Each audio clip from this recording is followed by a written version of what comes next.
Jett, Jet. Let's talk some Jet. Luchanko is a Jet. We've talked, like, it's probably best for Jett Luchanko's development to go back, dominate, work on his offensive game, become that excellent all-around player, and then hit the ground running, hopefully in the NHL 1 year from today. But he definitely can hold his own in the NHL.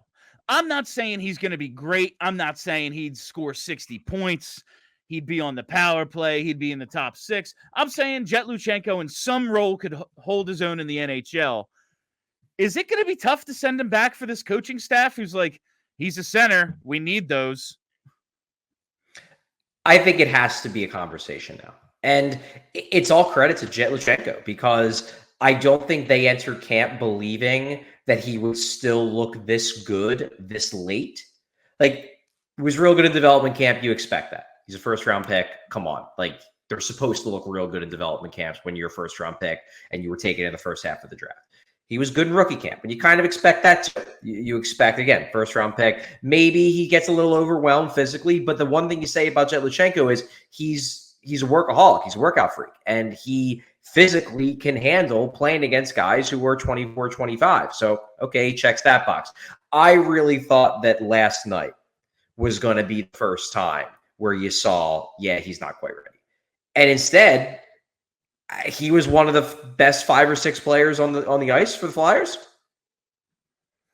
An absolute standout, without a doubt. Obviously, the skating pops, but what I keep going back to is he's not a small little speedster out there, man. He is a strong guy. He can hold his own, and it shows. He comes away with a few assists last night. The playmaking is coming around. Obviously, it's something they want him to work on, work on that creativity,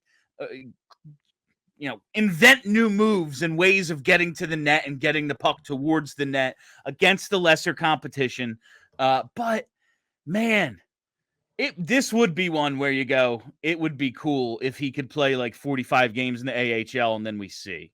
Like, that would be very cool, right? Yeah, he's the ideal guy where, especially given the fact that Guelph, his team, the Guelph Storm in the OHL, they're not very good. So he goes back there. He is going to be essentially asked to carry that team. He's going to be playing 20 minutes a night. He's going to be probably feathering great passes to teammates that can't finish because they're not very good. That's a frustration point. And the fact that I think he's physically capable of holding up in the pro game. The AHL would be a great spot for him. Unfortunately, he's too young. He's not allowed. It's NHL or OHL. That's the nature of the agreement between the NHL and the Canadian hockey leagues, the major junior leagues, that you have to be 20 years old. Or if you're not 20 years old, the only way you can get brought up to pro game is to play in the NHL. So that is not allowed. That is straight up not allowed. So put that dream out of your head. Where I'm at with this right now is I do think it would be best for his development for him to go back to juniors, foster that creativity. I don't want him, I think he could play right now and be like a Ryan McLeod type, where he leans on his speed, he forechecks, and he's a perfectly fine 3C. Might be a better 3C right now than Scott Lawton or Ryan Paley. I do think that he would be better served fostering the creativity where he can make plays and has more time and space. I do think that's better for him. That said, and this is what brings me back to, I don't know, maybe they will.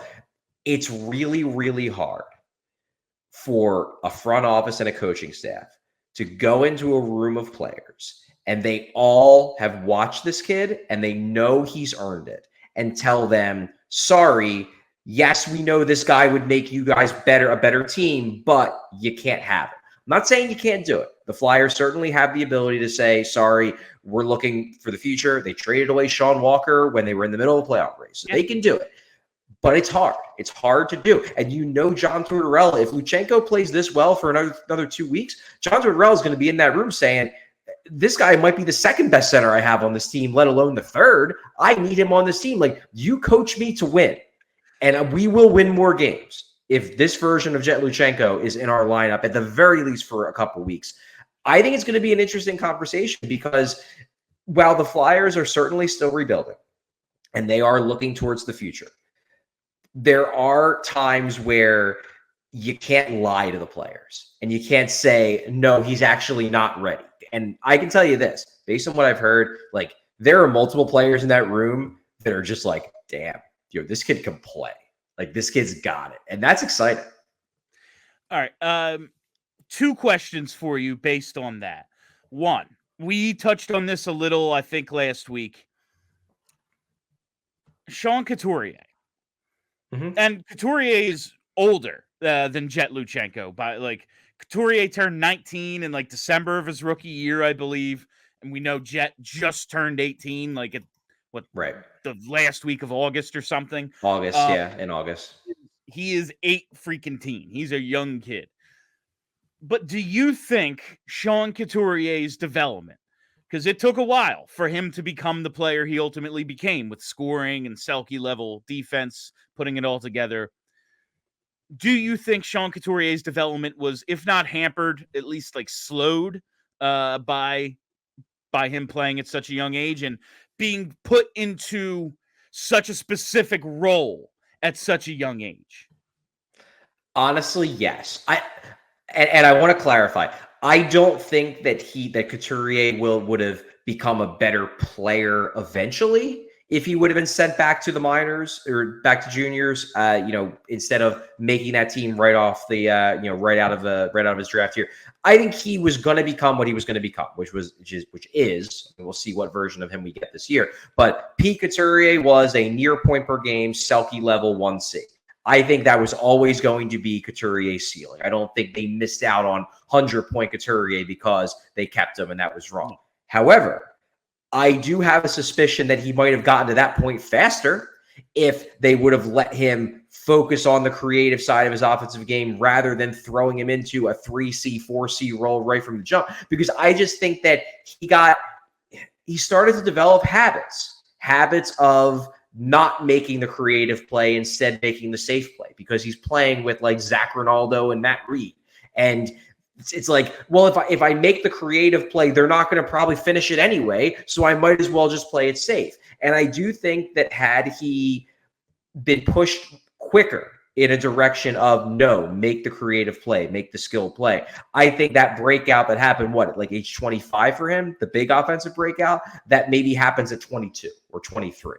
And that's kind of where I'm coming from with Luchanko, because I could easily see Luchanko doing the same thing where he makes the NHL and he just gets in the habit of not making the difficult play, making the easy one. And it's especially important for me with Luchanko because I watched his tape from last year. I scouted this guy, not as a professional scout, but I'm not coming into this blind. And the thing that worried me about him, why I didn't have him in my top tier with all those other guys that were in the, that 2 to 13 range, why he was one tier below that for me, was because the skill, the passing creativity, you could see it, but it wasn't consistent enough. And compare him to, say, Michkov, okay? I'm not worried that Michkov will play safe in the NHL because his skill game is developed. He's going to try to make those plays because that is part and parcel of who he is, and that is ingrained in his head to try to make skill plays because I can do it. I don't think Luchanko is at a point with his confidence where he knows he's going to be able to make those plays yet. I think he can get there, but I feel like if you throw him in the NHL right now, I worry that he may just plateau.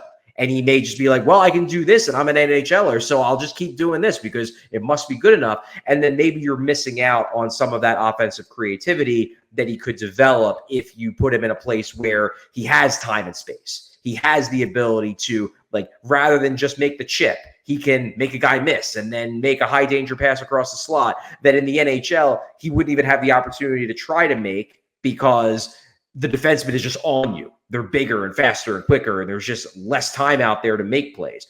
I'd like to give him more time to get comfortable making those plays, and I think that's more likely to happen at the junior level than it will be in the NHL. I begrudgingly agree. It's probably for the best for Jett Luchanko and this team in the long term, which we've been told time and time again, that is the priority, not right now, the long term, for him to go back to juniors. That said, I'm glad you brought up Sean Couturier's line mates from that time when he was young, because he was in that 3C, 4C role. He's playing a ton with Matt Reed. Now, no disrespect to Matt Reed. Guy had 3 really good seasons in the NHL as a goal scorer and a two-way forward. Also, they oh yeah, let's try out Zach Rinaldo in a third line role and put him with Coots. It'll work. Looking at what the lineup could potentially be, Jett Luchanko would perhaps be centering a line of Joel Farabee and Bobby Brink, Yeah. That's a little different. That is a scoring third line. There is no, just chip it in and chip and change. That's not what that line would be. So maybe there's a possibility it could work, but ultimately I think it's probably for the best to just send him back. Maybe he gets in at the end of the year or something, and next year we're off to the races. It's very depressing, Charlie, because he could be so much fun. Bill, I'm not ruling out the possibility he makes this team because he's playing well enough that they're going to have a conversation. I asked John Tortorella today, more or less, if it gets to the point at the end of camp where he's still playing this well, do you as a head coach even think about the development aspect, or you just go into that meeting and say, this guy will make us better right now? And Torts kind of rounds about it, but he eventually got back to hey, I'm the coach and I'm going to express my opinion in those meetings. And then I understand that, Danny and Jonesy might be looking at contracts and timelines and things like that. But as the coach, I'm going to express my opinion, and then they're going to decide whether they want to take my opinion or not. But he more or less said, without saying it, if Jett Luchanko keeps playing this well, I'm going to go into that meeting at the end of camp and I'm going to say we need to keep this guy because he's one of the 4 best centers right now, and I want to win games. Hell, this might be John Tortorella's last year as an NHL head coach. We don't know. Every year there's the possibility he might decide to hang him up, and if he's watching a guy looking great in preseason and killing it in drills and impressing guys on the team who are longtime NHLers, I understand why he's going to go to that meeting and say, I need this guy. You can't send him back. I need this guy. I realize, I'm glad you, if he keeps playing this well, that is a major caveat as well. It is. He has to keep really standing out, because if there's any reason where it's then it's an easy decision for the front office. If it were to happen though, Jett Luchanko plays in 3-4 preseason games and lights it up, point a game, whatever. One of the best players on the ice, clearly looks like he can be an NHL center immediately. Would the Flyers, do you think, trade one of maybe Noah Cates or Scott Lawton? Probably not Lawton at this point. I think he's a Flyer for life, but just to open up a little bit of space here, one of these swing centers who can be in that bottom 6. Do you think they move them or just go with 14 forwards? That's always a possibility. I think they would just go with 14 forwards. I would guess it probably pushes Cates out of the lineup, which might happen anyway, especially if they want Delorier in there to be the bodyguard for Michkov, the way that they've been talking since the summer. So Cates might be out of the lineup anyway. Maybe it pushes Delorier out of the lineup if he has the leg up on Cates at the moment because of that specific reason. I don't know. I just think they like Noah Cates, and I don't think they're going to, especially given the fact that even if Luchanko does make the team, that doesn't mean he's going to be here all year. He could just be getting the 9-game audition, because this is something I do want to explain this for our listeners and viewers that don't fully understand. Good. Yeah. Because when people talk about the 9-game audition, the reason why they talk about the 9-game audition is this. For junior level guys, you are allowed to give a guy 9 games in the NHL before it counts against the first year of his entry level contract. So what the Flyers could theoretically do is they could give him 9 games and then send him back to juniors. They are allowed to do that. And then next year, it would still theoretically be year 1 of the entry-level contract rather than year 2. And if you're paying attention to things like contention timelines and, making it so a guy doesn't necessarily get a raise quicker because you've got a caps to navigate, everything like that, that does matter. So there is a chance that Luchanko could make the team, stick it out for 9 games, and they could spread that out too. Like, it doesn't have to be the first 9. He could play, he could play 2 games week 1, 1 game week 2, and he could still be here through November. I don't know if they're necessarily going to do that. I'm just saying it's been done before. Other teams have done that. But point being is that I don't know if you go out and you rush to trade a Noah Cates, knowing that there's a non-zero chance that by the end of October you might need him because Luchanko might be going back to Guelph anyway. Yeah, I'm glad you mentioned they could spread it out part, because I was going to ask, do you know if it's individual games or team games? And it's individual. It is games played. It's games played. That's good. And as soon as I asked it, I was like, oh, what if they were to send him back? Why would they make that trade? Like, I was like, oh yeah, that's stupid. But I was just curious.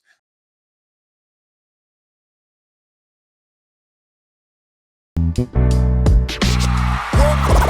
all silly like the mayor.